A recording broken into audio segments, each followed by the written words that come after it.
ऐसी स्त्री का सुंदरता किसी काम का नहीं है।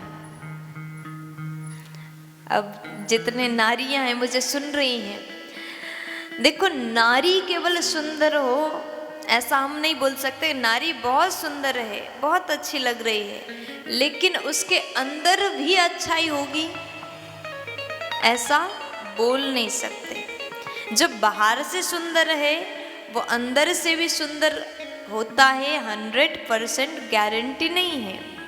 इसीलिए कहते हैं गुण विहीन मनुष्य का रूप व्यर्थ है। नारी बड़ी सुंदर हो, लेकिन जब उससे बात करने लगो, आपको लगा कि बहुत अच्छी है, आप पास में गए, जब बात करने लगे तो उसके अंदर से तीर समान तीक्ष्ण वचन निकलने लगे, तो वो नारी केवल सुंदर होने से सुंदर नहीं मानी जाती। भगवान कृष्ण ने कुब्जा के ऊपर कृपा किया, कुब्जा के ऊपर कन्हैया ने कृपा की। वो बाहर से सुंदर नहीं थी। भगवान बाहर के सौंदर्य को नहीं, मन के सौंदर्य को देखते हैं। कुब्जा बाहर से कुरूप थी, 3 जगह से टेढ़ी थी, लेकिन कन्हैया ने उसके अंतर हृदय को देखा, मन को देखा। उसी प्रकार हमें भी व्यक्ति के केवल सौंदर्य का नहीं, उसका मन का दर्शन करना चाहिए, उसका मन कैसा है। इसलिए हर नारी को चाहिए अपने वचन पर, अपने वाणी पर नियंत्रित रखें, कितना बोलना है और कैसा बोलना है। जितना हो सके वाणी को मधुर बनाओ। आपके रूप सुंदर है, बहुत अच्छी बात है, भगवान की कृपा है कि आपको भगवान ने इतना सुंदर शरीर दिया, आपको संसार में सुंदर बना करके भेजा है, भगवत कृपा है। लेकिन साथ में वाणी तो भगवान ने दिया, लेकिन उसमें मिठास आपको भरना पड़ेगा। वाणी तो भगवान ने दिया, उसको मधुर बनाने का काम अब आपका है। इसलिए अपने वाणी को मधुर बनाओ, अपने व्यवहार को कुशल बनाओ, संगत को अच्छा बनाओ। गुण विहीन मनुष्य किसी काम का नहीं। मानव के, मनुष्य के पहचान उसके रूप से नहीं, उसके गुण से, उसके व्यवहार से होता है। इसलिए अपने गुण को अच्छा बनाइए। उसके बाद में जिसका सील ठीक नहीं उसका कुल नाश हो जाता है।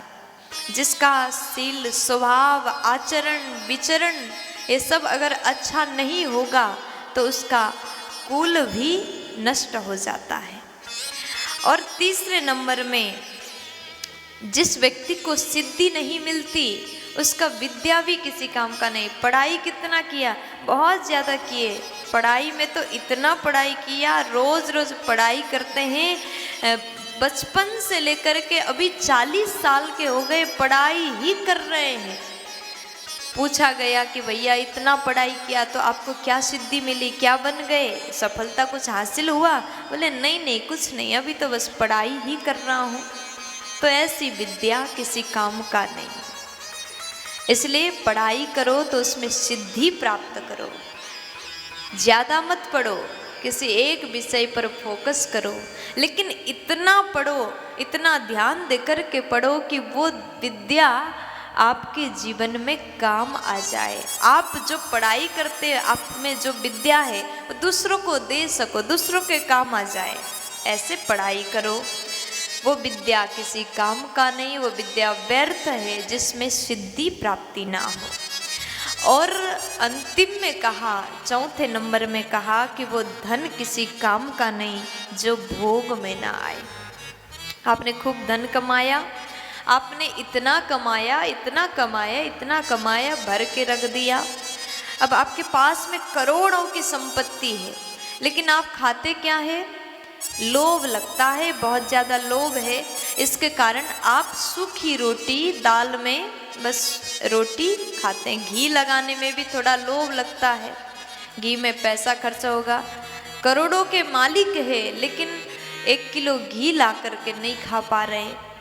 वो धन किसी काम का नहीं, वो धन किसी काम का नहीं जो आप लोभ के कारण गरीबों में बांट नहीं पा रहे, दान नहीं कर पा रहे। दान तो छोड़ दीजिए, स्वयं के लिए भी खर्च नहीं कर पा रहे तो धन भी किसी काम का नहीं। क्योंकि यहाँ से जाते समय तो खाली हाथ जाना है, कोई बांध करके तो नहीं ले जाएगा। इसलिए भोग करो, दान करो, लोगों के काम आ जाए, वो धन सार्थक है।